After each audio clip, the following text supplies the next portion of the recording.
Howdy champs, my name is Mohit and people, today I'm gonna talk about the jQuery filter traversing method. Now look at the browser preview. We have four H1 elements. The first one is highlighted, the third one is highlighted. There's something common with the first and the third H1 elements. There's something about the first and the third one that we don't find with the second and the fourth one. That's why they are highlighted.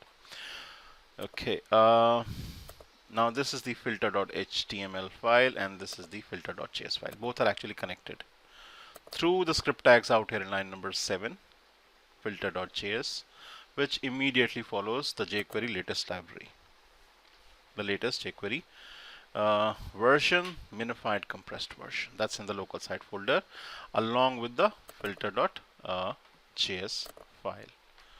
Okay, this is the local site, people.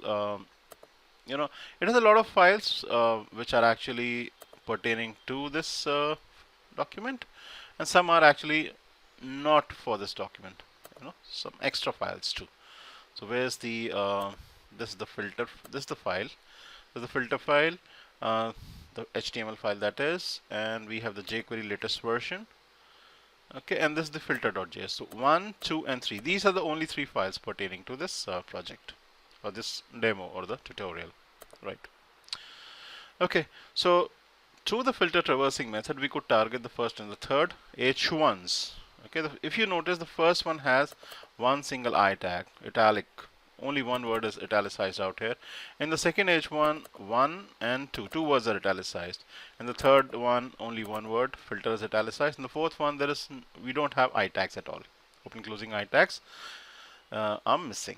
Okay, so based on certain criteria, I could target only the first and the third one. First and third, right? Yeah, first and the third, correct. Let's see why. This is because of the filter traversing method. So we have applied the filter traversing methods on all the H1s. H1s, by the way, are basically referring to $H1. We just created a variable H1, made it equal to $H1. Basically targeting all the H1s. You could have done away with line number 2 completely, and we're going to simply use $H1 out here. Okay, but this makes for simpler coding, easy to understand, cleaner code, right?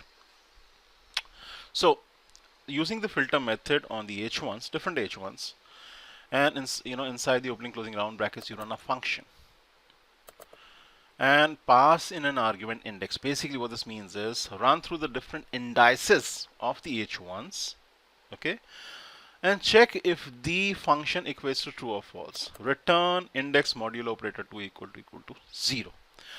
This is important. Focus on line number 5. Try to understand the meaning. Return keyword is going to return either true or false to the function, back to the function, based on this expression, index modulo operator 2 equal to 0. What is index? Index is can be either 0, 1, 2, or 3. That is the index of the different H1 elements, right? So we're running the filter method on the different indices, the different index numbers of the H1, or the different instances of the H1. And if the index number divided by 2 equals 0, the remainder actually equals 0. That's going to be true only for the first and the third one. The first one has an index of 0, the second one has 1, the third one has an index of 2. So wherever it finds that the remainder is actually 0. So that is how you check index modulo operator 2 equal to 0.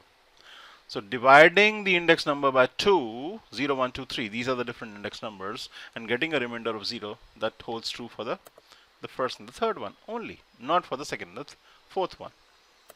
Right. I'm going to elaborate it even further. Okay. I'm going to say modulo operator, and I'm going to say look for, let's say, $, look for I tags in this H1,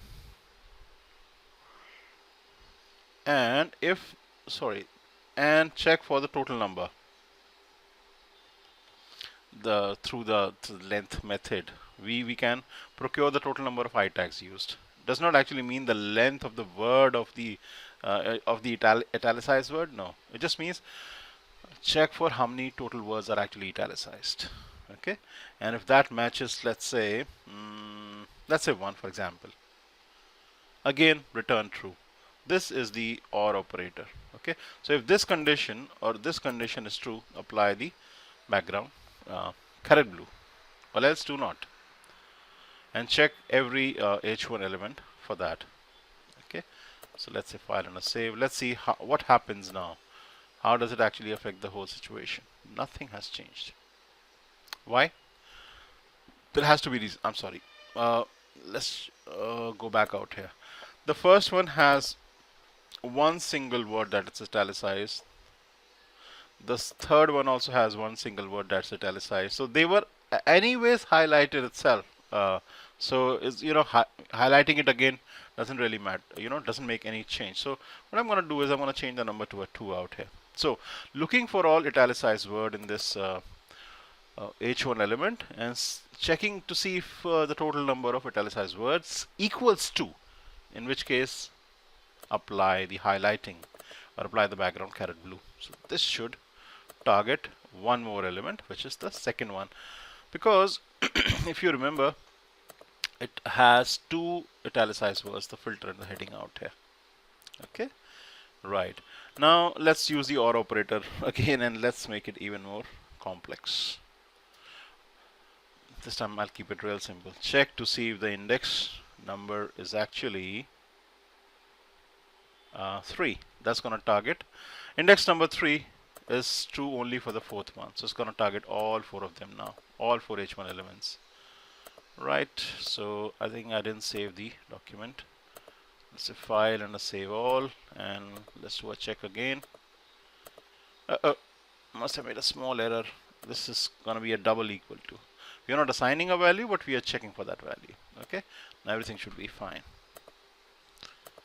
Cool. So you see all four of the H1 elements have been highlighted. So this is the way you use the filter. Powerful, very powerful traversing methods.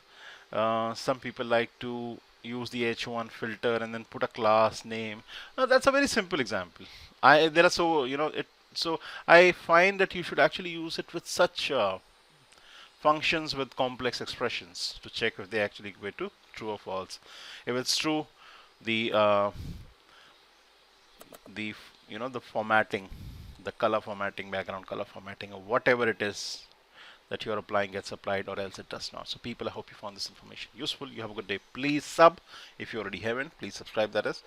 Please share the video, and please thumb the video up too if you thought that I deserved it. You have a good day. Bye bye. Peace.